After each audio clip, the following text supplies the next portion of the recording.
Well, Ivan Reitman saw Natalie at the Toronto Film Festival and called me and asked me to make this to adapt it.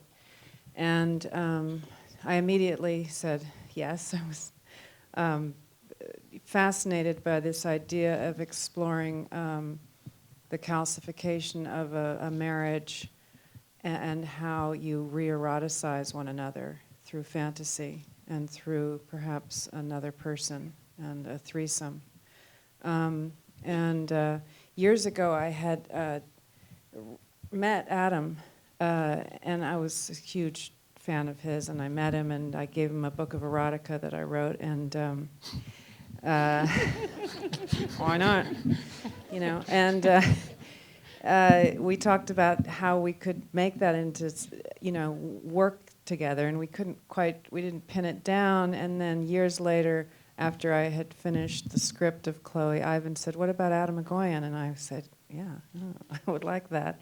And so this sort of is, in a weird way, it came about that we made this movie of erotica, in a sense, erotic storytelling.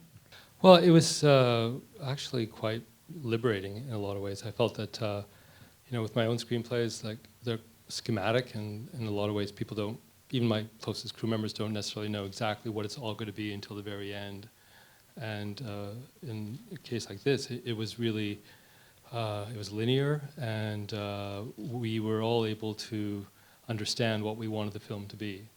And it's a different process. It's less lonely in a way. I think that, I felt that my job was more, it's a different set of muscles. It's basically, you're concentrating on the frame, trying to get the best performance, choose the right locations, try and, really try and make it as rich as possible within the frame, as opposed to thinking about the overall structure, because that's there already, as opposed to something that you have to continue molding during the editing process, or redefining during the editing process. So it was, I started my career doing a lot of television, where I was directing for hire, but this was quite different because it was Erin, and I really adore her writing, and it was really a wonderful collaboration. I think it was something that I would welcome doing again.